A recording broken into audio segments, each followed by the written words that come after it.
E Salati, tudo bem? Boa noite, tudo bom, Vinícius? Tranquilo, tudo ótimo. Consegue me escutar bem? Estou conseguindo escutar bem. Então Tá tá bom, boa ótimo, noite. legal. Pessoal, então, como eu disse para você, a gente vai falar hoje sobre tratamento da dor nas costas, dor lombar, um pouco da cirurgia de coluna lombar, etc. E hoje eu convidei aqui o Dr. Tiago Salati, apresentar para vocês o Dr. Tiago Salati. Ele é um médico neurocirurgião lá do nosso grupo da Escola Paulista de Medicina. Então, já trabalha junto já há muitos anos. E é dedicado praticamente exclusivamente ao dia da coluna, né? Então, eu queria me apresentar também para o público que vem do Tiago. Sou Vinícius Benítez, sou cirurgião de coluna, também dedicado a essa área da especialidade da neurocirurgia. Então, Salat, me fala aí suas considerações iniciais aí sobre hoje. O que você está pensando da nossa conversa aí? Vinícius, primeiro, obrigado pelo convite. É um prazer estar com você, com todos os seus pacientes, seus seguidores. E o tema é um tema de assim, extrema importância, né, extrema relevância para a gente, para o neurocirurgião de coluna, né, que é a lombalgia. O tema é extremamente frequente. Eu acho que, provavelmente, acho que cerca de uns 80%, seguramente, do consultório, eu acho que são os pacientes que sofrem com esse problema, e a gente sabe que mundialmente é um problema assim que tende a deixar a pessoa debilitada, enfim, fazer um impacto muito importante nas atividades do dia a dia, atividade de trabalho, enorme quantidade de pessoas afastadas e sem falar nos custos, né? Que a gente sabe que não são baixos também para de afastamento, né, por exemplo, do trabalho, além dos custos emocionais, né, dos pacientes. Eu acho que você deve ter aí mesmo a sua vivência aí também, né, deve ser mais ou menos nessa linha. Legal, é isso mesmo. Bem, então eu queria introduzir o que a gente vai falar aqui. A dor nas costas, ela gera interesse porque ela é extremamente frequente, né? Então, as estatísticas, tanto brasileiras quanto mundiais, é de que cerca aí de 80% da população, até 90%, vão apresentar dores nas costas em algum momento da vida. Então, seja na fase da infância, na fase do adulto ou da velhice. Então, é extremamente frequente, né, essa apresentação. Ela é uma das queixas médicas mais comuns, uma das queixas médicas de maior procura nos consultórios, né? Então isso já chama a atenção bastante. E a gente precisa diferenciar a dor nas costas, né? A dor lombar, ela pode ser uma dor aguda, uma dor que se apresente de uma maneira súbita, que a gente chama ela de dor aguda, que vai estar naqueles primeiros dias de uma intensidade mais alta. E é muito comum a gente escutar isso no consultório, a pessoa falar assim, travei da coluna. Esse termo é extremamente frequente. A pessoa se referir que travou da coluna. E travei da coluna nada mais é do que uma situação de contratura da musculatura, na tentativa de proteger uma área que o organismo entenda que esteja com algum tipo de problema. E esse problema pode estar tanto no disco, quanto nas articulações, né, quanto na própria musculatura. Então, isso vai variar muito e essa é a função nossa, médica, de fazer essa identificação. Aí tem um outro tipo de paciente, que é o paciente com dor crônica. Esse paciente já está com dor há muitos meses, às vezes até anos. É uma dor quase que diária ou realmente de apresentação com intensidade um pouco menor. Então, ele sente uma dor todos os dias, mas não uma dor insuportável. É uma dor que ele consegue suportar, às vezes com o uso de remédios ou não. E isso é uma outra fase, um outro tipo de tratamento que vai precisar, né? E as causas são as causas mais diversas, né?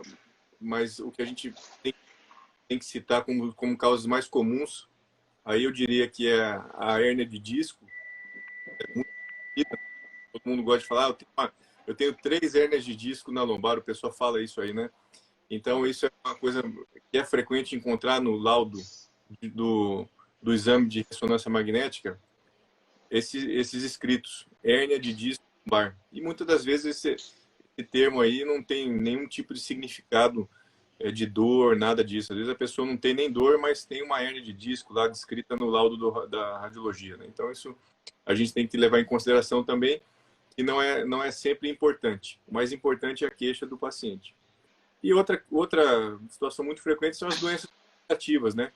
É o quanto as pessoas vão envelhecendo e vão tendo um desgaste da coluna, das articulações da coluna, do disco da coluna e da própria fraqueza muscular que muitas vezes acontece por pessoas que não envelhecem fazendo uma atividade física. Então, Salati, eu queria que você comentasse um pouco para a gente sobre a questão da hérnia de disco, né? A hérnia de disco, desde as apresentações que a hérnia de disco lombar podem ter, apresentações mais leves, apresentações mais graves, casos em que a gente tem que tratar, aí pensa num tratamento clínico inicial, casos que a gente fica preocupado que pode chegar a indicar cirurgia já numa fase inicial. Legal.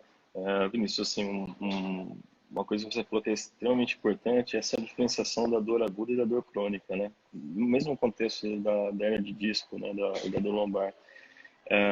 Muitas vezes as pessoas levam isso para frente e acabam não fazendo o tratamento adequado, né? A gente sabe que, por definição da Sociedade Internacional de Dor, uma dor que passa de 3 meses, ou seja, não é muita coisa, né? 3 meses, assim, é uma duração até curta, né? Que a gente poderia falar, mas a partir de 3 meses, por definição, já é considerado uma dor crônica. Uhum. E quando a dor se torna crônica, a gente sabe que existem alguns outros mecanismos, né, de sensibilização central mesmo, né, que acontece no cérebro, né, que às vezes ligados, que acabam desencadeando processos depressivos nas pessoas. E daí vem a importância de a gente ter um tratamento bem adequado, né, o paciente buscar ajuda com esse problema. Tá só mas voltando um pouco para a hernia de disco, né, lombar propriamente dita, a gente sabe que o problema é extremamente frequente. Então, o espectro de apresentação é amplo também, né? Então, na imensa maioria das vezes, os pacientes podem se apresentar com um quadro de dor lombar associado a uma dor irradiada, dependendo do nível de acometimento dessa hernia de disco, né? Ou seja, das mais frequentes, a gente sabe que são nos segmentos entre a quarta e a quinta vértebra lombar e a quinta e a primeira vértebra sacral, ou seja, L4, L5 e L5 L1. E dependendo disso, o paciente pode ter um quadro de dor só na região lombar, né, ou mesmo irradiada para os membros inferiores. Isso assim, tem uma variação de apresentação. Esses eu consideraria, né, a literatura considera como os casos mais leves, no caso com dor. Na imensa maioria das vezes, nessa primeira etapa, né, abordando um pouquinho o tratamento como você pediu, a gente tende a fazer o tratamento clínico, né, para o paciente. O tratamento clínico, hoje a gente tem uma visão um pouquinho mais ampla, ou seja, a gente não está falando de cirurgia para esse paciente no momento, mas esse paciente vai se beneficiar de uma analgesia multimodal, que a gente fala que ou seja, a utilização dos medicamentos, né, os neuromoduladores como a pregabalina, entre outros, né, e também modalidades como os bloqueios, que a gente sabe que vai trazer um benefício para o paciente para trazer um alívio de forma mais rápida. Então, a gente, como nós fazemos, né, o manifesto nossa mentalidade de tratamento da dor, né, desses pacientes é de tratar de uma maneira rápida, então propondo um alívio imediato para não tornar esse quadro crônico, que a gente sabe que fica um pouquinho mais difícil de tratar. Então, nesses casos mais leves, né, além da orientação fisioterapêutica, né, que é de extrema importância. Então, reservaria na imensa maioria, 80% dos casos, em média, eles vão responder bem a esse tipo de tratamento. E aqueles pacientes que não respondem, quando só dor, eles podem ser indicados alguma outra forma de tratamento. Os casos que a gente não vê alguma alteração neurológica. Agora, tem alguns pacientes que a gente sabe que vão se apresentar com algum déficit, alguma perda de força, algum déficit, por exemplo, de esfíncteres, né, que são os casos mais graves, né, que a gente tem a síndrome de Cauda-Equina, por exemplo, que são quadros de urgência. Então, os pacientes com déficit eles merecem uma atenção especial. Então, os pacientes merecem uma terapia, ou seja, uma indicação de cirurgia de urgência na maioria das vezes. Uma investigação rápida, né, muitas vezes com um exame de ressonância de preferência, e indicação de tratamento cirúrgico o mais rápido possível. A Bacana. depender das modalidades, né, a gente tem aí números, né, que a gente pode falar. Então, hernia de disco, basicamente, você conseguiu tem aquelas dores que são mais simples, uma dor ou dores constantes e que vão ter um tratamento conservador, abordar um pouquinho mais sobre isso. Também os casos mais graves, que o paciente vai ter uma perda de força já, ou uma alteração para urinar, uma alteração para conseguir defecar, e esses casos são e vão merecer um tratamento de urgência, né? Sim. E tem uma outra área, um outro tipo de doença, né? Que são doenças degenerativas.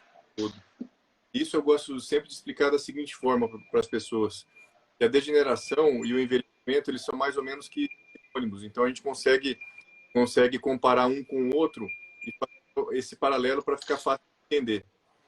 De forma que, à medida que a gente envelhece, todos os órgãos eles vão sofrendo um processo de desgaste, que é a degeneração. É um desgaste natural, senão a gente não morria nunca, né?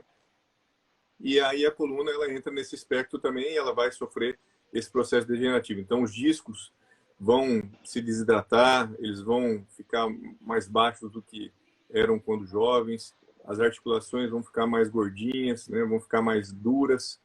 Então tudo isso são mudanças que vão acontecendo com o envelhecimento. E para ficar mais fácil de entender, eu gosto de comparar com a pele. Eu falo o seguinte: você pega uma foto de quando você tinha 20 anos e uma foto atual de uma pessoa de 50, por exemplo. Todas essas diferenças que a pessoa vai ver entre as duas fotos, então mancha, pelo branco, ruga, etc., são alterações degenerativas da pele. E a coluna ela vai se degenerar da mesma forma, só que a gente vê isso no exame de ressonância magnética. Então ela vai ver uma alteração, essas alterações que a gente está falando. Porém, nem todas essas manchas ou rugas da coluna dão sintomas. E aí a importância nossa, né, como médico especialista, de fazer o que a gente chama de correlação clínica radiológica, ou seja, trazer o exame junto com a clínica do paciente e identificar qual que é o problema radiológico que a gente está vendo, que está dando aquele sintoma de dor ou aquele sintoma de fraqueza, formigamento, etc., que a gente pode encontrar nos pacientes. Essa é uma outra abordagem, né, a doença degenerativa, porque ela tende a acontecer tanto por uma característica genética individual, ou seja, a pessoa ter uma predisposição genética para desenvolver mais rapidamente essa degeneração, quanto também por pelo próprio envelhecimento. O envelhecimento favorece o desgaste e ele também, obviamente, favorece que as alterações apareçam e surjam com o tempo, né? Então a gente vai vendo esse tipo de alteração de uma maneira bastante significativa. Como a gente já tinha falado já você já tinha dado uma introdução, Salati, a questão do tratamento conservador. O tratamento conservador é extremamente importante, porque a grande maioria dos pacientes, cerca aí de 80% dos pacientes, vão precisar só do tratamento conservador, né? O tratamento clínico, ou seja, aquele tratamento sem ter que fazer uma intervenção no paciente, sem ter que internar, sem ter que colocar agulha nele, sem ter que fazer um corte para operá-lo. Me fala um pouquinho como que você entende, como que você orienta esse tratamento conservador, as modalidades que ajudam a gente, que são extremamente importantes, né? As modalidades que fazem esse cuidado até por vezes muito mais próximo do que a gente, porque uma fisioterapia, por exemplo, vai ver o paciente direto, pilates, a atividade física, etc. Me conta um pouquinho como que é essa tua experiência no consultório de orientação desses pacientes, como que estão as suas estratégias de tratamento. Legal, Gui. Assim, a primeira coisa, né, quando a gente avalia, às vezes o paciente não vem só com aquele rótulo assim, tem uma hernia de disco. A gente sabe que muitas vezes pode vir com outros tipos de dores, né, relacionados, né? Por exemplo, um paciente pode ter uma dor miofascial, né? Então, acho que a primeira parte é a gente identificar bem quais são as dores, né? Qual o tipo de dor que o paciente tem para poder partir para uma terapia bem direcionada. Como você falou, acho que uma das principais, o médico não trabalha sozinho, né? A importância do fisioterapeuta. Muitas vezes a gente também tem associado aos quadros de dor, né? Não só não nas agudas, mas nas dores mais crônicas relacionadas à hernia de disco. Pacientes podem ter transtornos relacionados ao humor, né? As depressões podem estar. Então, às vezes o tratamento, o suporte psicológico também ele é necessário. É importante que o paciente tenha esse acompanhamento, que a parte da resposta é bem direcionada. A gente avalia, a gente observa uma boa resposta quando tem um paciente com um bom suporte nessa área. Então, eu enxergo como vários profissionais, né? O médico, o psicólogo, o fisioterapeuta, trabalhando em conjunto para obter sucesso. Um pouco voltado para a parte médica em específico, acho que as principais frentes que a gente atua, né? Primeiro, a parte de orientação, né? Como você falou, o paciente ele tem que ter em mente que a atividade física é fundamental. Dentro de cada perfil, a gente tem que avaliar para o paciente o retorno à atividade física sempre que possível. Esse é um ponto.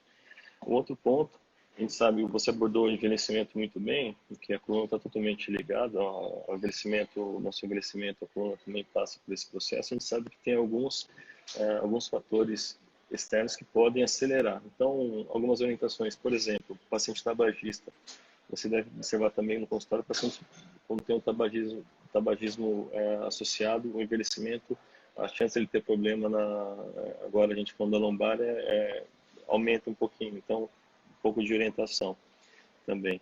E, por fim, as terapias. Então, a medicação, algumas medicações que a gente faz uso, né? Não vou abordar especificamente, mas a gente sabe que para cada tipo de dor, a gente tem algumas classes que nós introduzimos, por exemplo, os neuromoduladores que eu falei, inflamatórios, e as infiltrações que podem ser feitas, inclusive, às vezes em consultório, pacientes que têm, por exemplo, um gatilho associado, um ponto de contratura muscular, que ele pode se beneficiar do agulhamento, né, do bloqueio de ponto gatilho, por exemplo. Então, é um tratamento, eu acho que tem que ser individualizado para cada pessoa, eu enxergo dessa forma. Então, fazendo uma análise completa, ver qual que é a necessidade de cada paciente. Legal. Isso aí, acho que você falou, o final é o mais importante mesmo, Salati. A gente fazer de uma maneira individualizada, né? Então, conversar com o paciente, entender que para cada paciente a gente tem uma série de ferramentas nas nossas mãos, mas cada paciente vai precisar de uma ferramenta só. Então, a gente vai escolhendo a melhor ferramenta para utilizar naquele paciente. E isso é a arte, é a nossa arte, que é uma coisa muito legal da nossa especialidade. Porque eles não estão numa receita, né? Você tem que saber, não é no livro, né? O livro vai te dar uma orientação, mas acho que tem aquela coisa do feeling, né? De você saber, aquele paciente, eu acho que ele vai se dar bem com essa terapia. Às vezes a gente erra e tem que mudar. Eu acho que esse que é o legal, né? Da nossa especialidade. É bem isso mesmo. Então, essa é a parte interessante da medicina, né? Que ela não é uma ciência exata, então ela tem variações, ela tem situações que compreendem, o organismo é diferente. De 40 anos são completamente diferentes, uma faz atividade física, a outra é totalmente sedentária, uma é magra, a outra é obesa, então os organismos são diferentes, então os tratamentos acabam sendo diferentes também. Sim. Então, você falou muito bem sobre a questão do tratamento conservador, eu também penso dessa forma, de uma maneira multidisciplinar, diversos profissionais acabam sendo envolvidos, né? E a gente consegue aliviar a dor dos pacientes de uma maneira, na maioria das vezes, de uma maneira sem intervenção, né? Só com tratamento conservador. E aí tem uma possibilidade, quando eu sempre falo isso também, que a questão do tratamento da dor lombar, ele é um tratamento escalonado. Então, o primeiro degrau é esse que você falou, o tratamento conservador, tratamento medicamentoso, fisioterapia, fortalecimento, acupuntura e todas as outras técnicas que podem auxiliar nesse processo.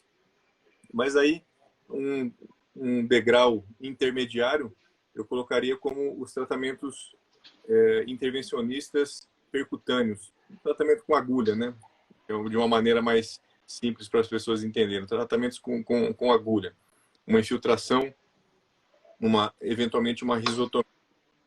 Então, a infiltração, o que é a infiltração? Nada mais é do que a injeção. A gente vai fazer o posicionamento da nossa agulha no local da onde a gente supõe que vem a dor, e nesse local a gente vai fazer a injeção de uma série de medicações que a gente vai individualizar também para os pacientes, a depender do tipo de suspeita clínica, de dor que o paciente tenha, etc. E essa questão do bloqueio, ele tem também características completamente diferentes entre os tipos de bloqueio. Você disse bem que tem um tipo de bloqueio que você pode fazer no consultório, que é ponto gatilho. Então, o que é o ponto gatilho? É uma região dolorosa que está iniciando a dor principal do paciente. Você vai lá, faz um bloqueio da parte muscular e a pessoa vai ter uma melhora, vai ter uma sensação de alívio por conta dessa analgesia e anestesia dessa região. Porém, se você suspeita que o problema está numa localização um pouco mais profunda, e isso ocorre com grande frequência, aí a gente vai utilizar dos bloqueios feitos no hospital. No hospital por quê? Porque para colocar a agulha no ponto exato de onde a gente quer, a gente precisa do uso de alguma tecnologia que nos guie, que pode ser ou um ultrassom ou uma radioscopia, né, que é um X operatório. Então são procedimentos extremamente rápidos, duram 10, 15 minutos. A gente faz em geral, não sei se faz todos os pacientes com sedação. Eu gosto de fazer com sedação mais para o paciente não sentir dor ou não ter lembrança de dor por conta da agulha. Sim. E rapidamente esse paciente já vai embora para casa e tem um retorno rápido também para as atividades dele. No mesmo dia, eu recomendo que não vá fazer atividade física, mas a partir do dia seguinte ele já está apto para a vida normal, né? Então, o bloqueio, né, a infiltração, ela nada mais é do que isso. É uma colocação de uma agulha num ponto específico para alívio da dor. E ela acaba tendo duas funções, né, a infiltração. Ela não só alivia, ou seja, ela é terapêutica, então ela vai melhorar a dor, mas ela também é diagnóstica, porque ela dá a informação para a gente se bem ou não daquela região onde foi feita o bloqueio, né? Então isso é um dado muito importante também para a gente juntar na nosso arsenal de investigação. Então ele vai dar essa informação técnica que vai me falar, ó, essa dor realmente vem dessa região porque o paciente melhorou. Ou não, o paciente não melhorou, então a dor eu tenho que buscar ela em outro lugar porque ali não é o ponto causador da dor, né? Então esse é o bloqueio. E uma outra técnica é o que a gente chama de risotomia. Então o que é a risotomia? A risotomia, a gente também posiciona uma agulha no mesmo local que a gente supõe que vem a dor, etc. Só que ao invés de fazer uma injeção de medicação, a ponta da agulha ela faz uma alteração térmica e essa alteração térmica acaba reduzindo a dor vinda daquela região. Então esse é o fato que ocorre quando a gente vai fazer a risotomia, que é o que a gente chama de radiofrequência, né? Então as pessoas pesquisam bastante e falam bastante para a gente sobre a risotomia percutânea e nada mais é do que isso. É você posicionar uma agulha e fazer a injeção fazer a aplicação dessa agulha com um gerador e esse gerador vai diminuir a dor vindo daquela região por uma alteração térmica que ela vai fazer, vai esquentar aquela região. E aí a dor se alivia por meses ou até anos e isso é uma técnica que a gente pode utilizar. Aí, Salati, o paciente não respondeu, não melhorou com tratamento conservador, o paciente não melhorou com bloqueio, né? Não foi nem para risotomia, ou melhorou com bloqueio, fez uma risotomia, mas a dor voltou, etc. E aí a gente pode ir até para um terceiro degrau, seria o degrau cirúrgico, né? É a última etapa, é quando as outras falharam, então a gente vai fazer a indicação de tratamento cirúrgico. Eu queria que você falasse um pouquinho qual que é o tipo de paciente que vai para a cirurgia. Como que acontece essa definição do paciente que vai para a cirurgia de coluna? Ok. Vinícius, pensando no paciente com hernia de disco, né, propriamente, não entrando em pacientes com discopatia lombar, por exemplo, que a gente vai discutir, acho que mais à frente, outras técnicas. Vamos só falar aquele paciente que falhou com o tratamento, né? Então, vamos supor que a gente tem um paciente com uma hernia de disco, tentou a medicação, fisioterapia, não deu certo. Acabamos passando por um segundo degrau, que são as infiltrações, né? O paciente, com certeza ele responde, mas às vezes por pouco tempo e a dor volta e volta a incomodar.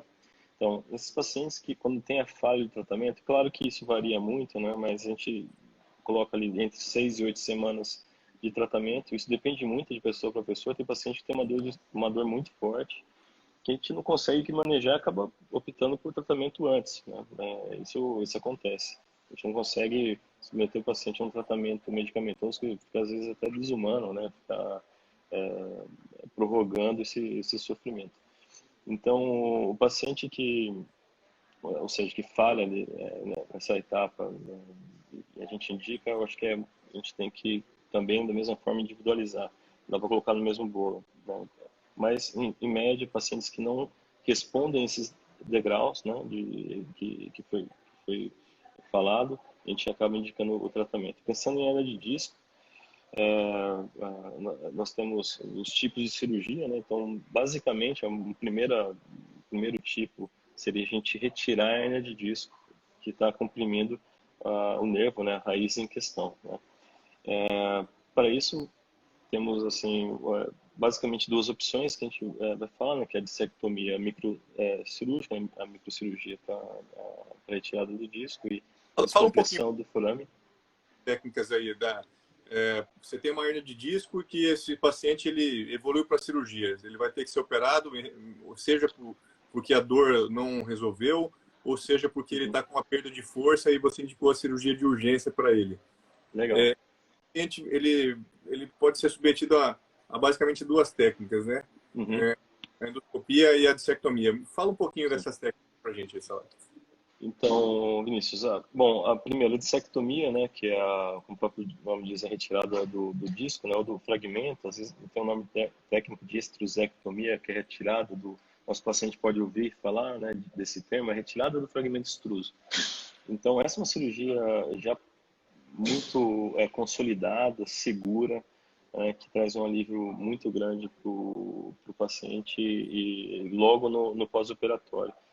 Como que é essa cirurgia? Então, é uma cirurgia que é feita com uma pequena incisão, né, uma incisão de cerca de 3 centímetros aproximadamente, né, essa técnica que vamos chamar de convencional, e através de afastadores a gente consegue chegar naquele nível onde tem a compressão por essa hernia de disco, e com alguns instrumentos nós expomos essa região, afastamos delicadamente a raiz que está ali sofrendo essa compressão e retiramos esse fragmento extruso. A grosso modo é isso.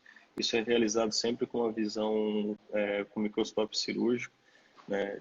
O nosso treinamento como neurocirurgião sempre manda que a gente utilize essa técnica, e uma técnica bem consolidada, com resultados muito rápidos, né, de alívio de dor para o paciente. E naqueles pacientes que têm um déficit neurológico, né, que são aqueles casos mais graves, quando realizada rapidamente, nós observamos um retorno da função na imensa maioria das vezes. Então, essa é a primeira, que é a dissectomia, né, a microdissectomia, que é uma cirurgia que mais consolidada para esse tipo de problema.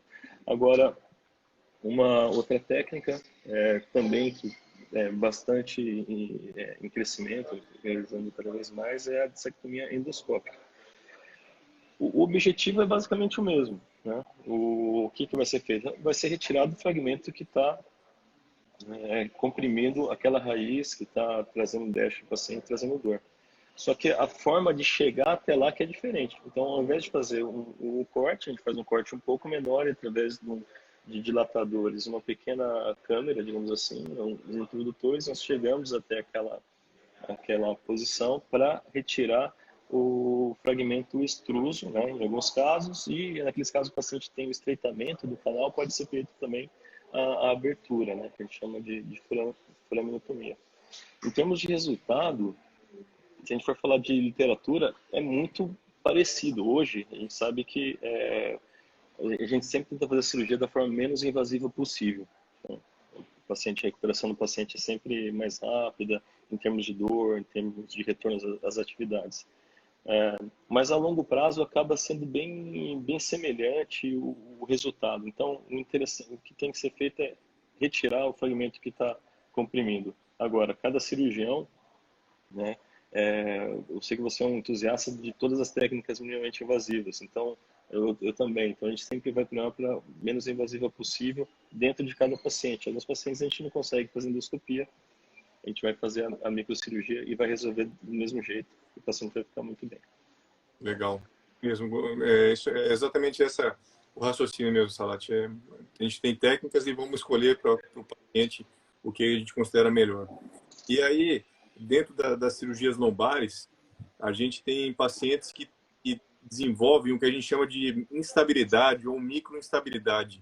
Então, é um paciente que tem dor nas costas, tem indicação de cirurgia, só que essa dor nas costas é às vezes muito maior do que a dor que ele tem pela compressão do nervo, pela irritação do nervo, que é o que a gente chama de dor ciática. Então, esse paciente com muita dor nas costas, com muita instabilidade, às vezes até por um escorregamento de vértebra, alguma coisa dessa natureza, uma técnica só de retirada da hérnia vai resolver. E aí a gente tem alguns outros tipos de técnicas que podem ser utilizadas para tipos diferentes de pacientes. Tem uma técnica que eu vou falar que chama artroplastia. A artroplastia é uma técnica interessante. Ela é uma técnica já relativamente antiga, entusiasmada nos anos 90, porém ela caiu em desuso muito por tipo de prótese que. E depois aí de 2010, com a evolução das próteses que a gente tem terceira geração, com a melhoria, com o aperfeiçoamento dessas próteses, a mudança do cirúrgico foi muito grande. Então os pacientes melhoram, né, sem ter complicações. E isso acabou chegando aqui no Brasil em 2018, salvo engano, 2017, e inclusive chegou no nosso serviço, né, Salati? Chegou lá na Paulista de Medicina, no Hospital São Paulo. Nós trouxemos um médico alemão, que é a pessoa mais conceituada aí na colocação de prótese de disco, uma pessoa com a maior experiência no mundo sobre essa técnica. Trouxemos ele fez ele fez cirurgia lá no Hospital São Paulo, etc. E a gente acabou desenvolvendo um trabalho aí com a artroplastia lombar, né? E para quem a artroplastia lombar ela é uma técnica interessante e boa. Basicamente assim, o paciente ele tem que ter dor lombar e ele pode ter a dor irradiada, mas o problema principal dele tem que ser um problema do disco, que a gente tem que supor que a dor dele venha do problema do disco, do desgaste do disco dele. Só que não todas as pessoas que têm essa condição podem ser submetidas a uma artroplastia. Porque se o paciente tiver uma artrose, se a articulação dele estiver muito desgastada, esse paciente não vai ser um bom candidato para artroplastia. Uma outra questão é a questão da idade.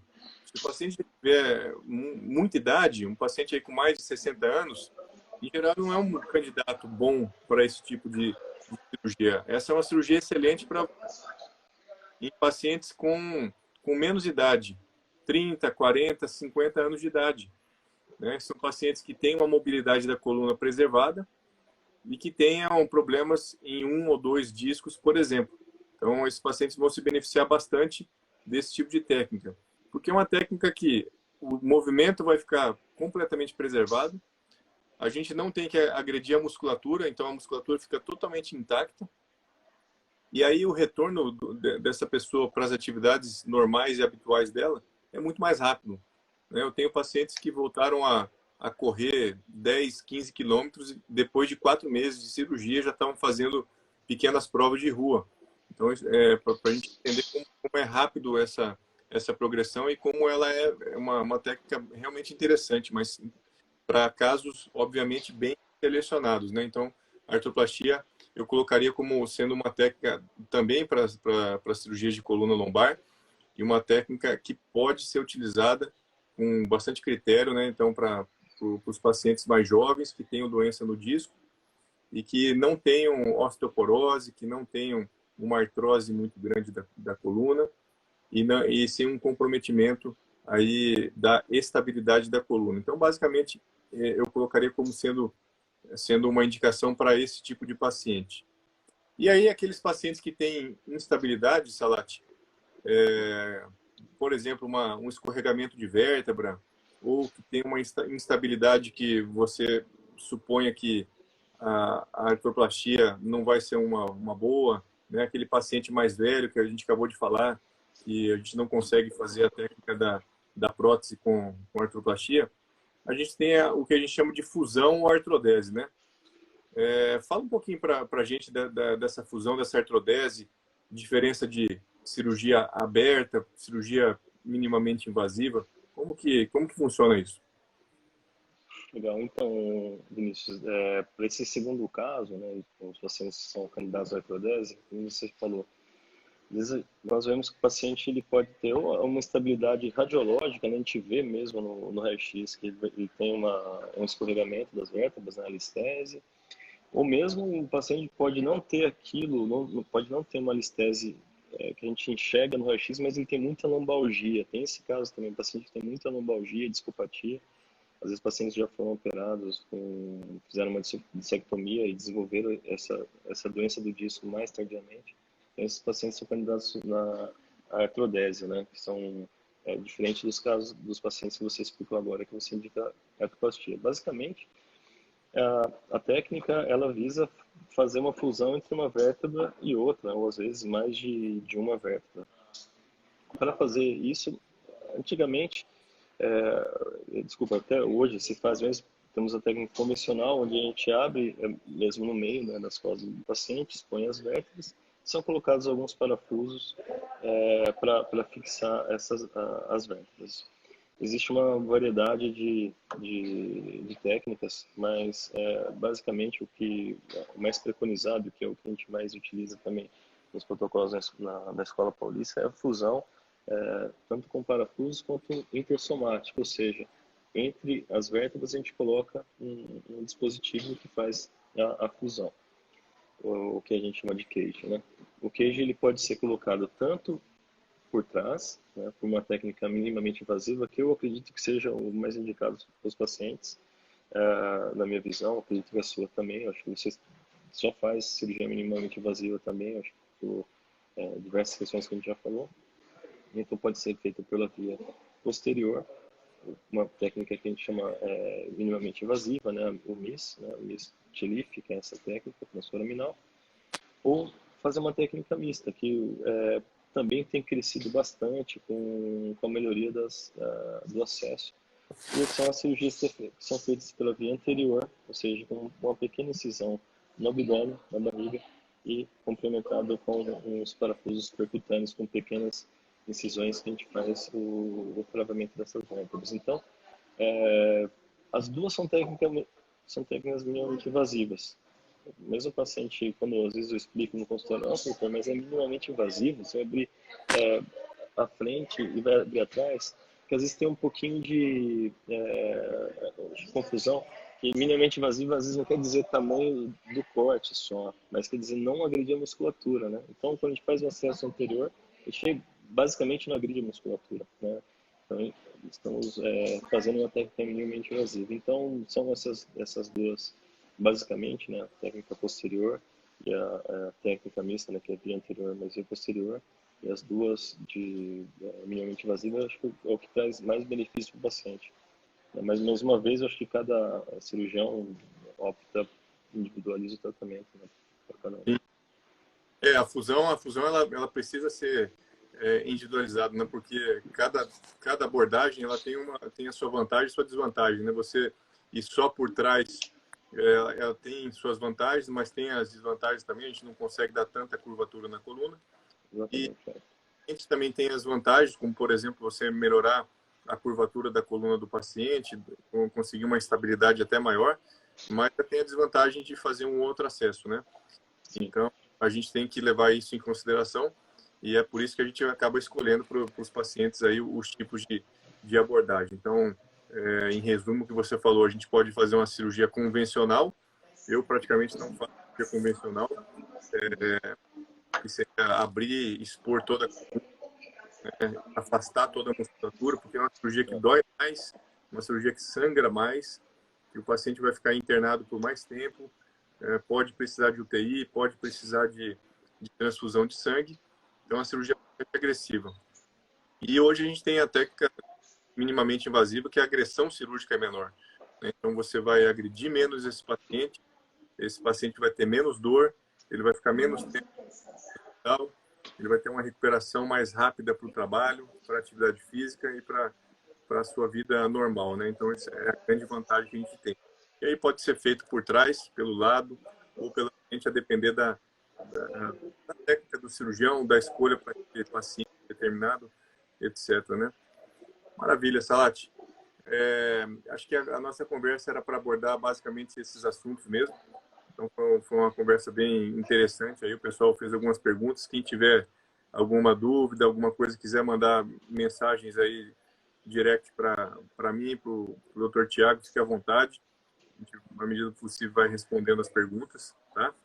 Aí eu queria só as suas considerações finais aí, Salati, para a gente agradecer o pessoal. Vinícius, primeiro, obrigado aí por me chamar para participar dessa live com você. Eu acho que é um prazer, uma honra muito grande. Falar com você que foi assim, um residente, assim que eu entrei na residência, né, um residente mais velho que me ensinou bastante. E falar desse tema, acho que de extrema importância. Espero que a gente tenha ajudado os pacientes a entender um pouquinho mais sobre esse problema que é tão frequente. Obrigado aí pela oportunidade. Legal. Salati, muito obrigado pela disponibilidade sua de tempo aí para conversar comigo hoje, para a gente disponibilizar essa conversa legal com o pessoal também. Salati que é um grande amigo que a gente tem muita coisa em comum na nossa área, então discutir esse tipo de questões aqui com os pacientes é sempre um grande prazer, tá bom? Queria agradecer Legal. ao pessoal que passou o tempo aí com a gente assistindo ou inteira uma parte da live. E um grande abraço para todo mundo aí, tá bom? Um bom forte abraço para todo mundo. Obrigado, pessoal. Valeu, tchau, tchau. Falou, tchau.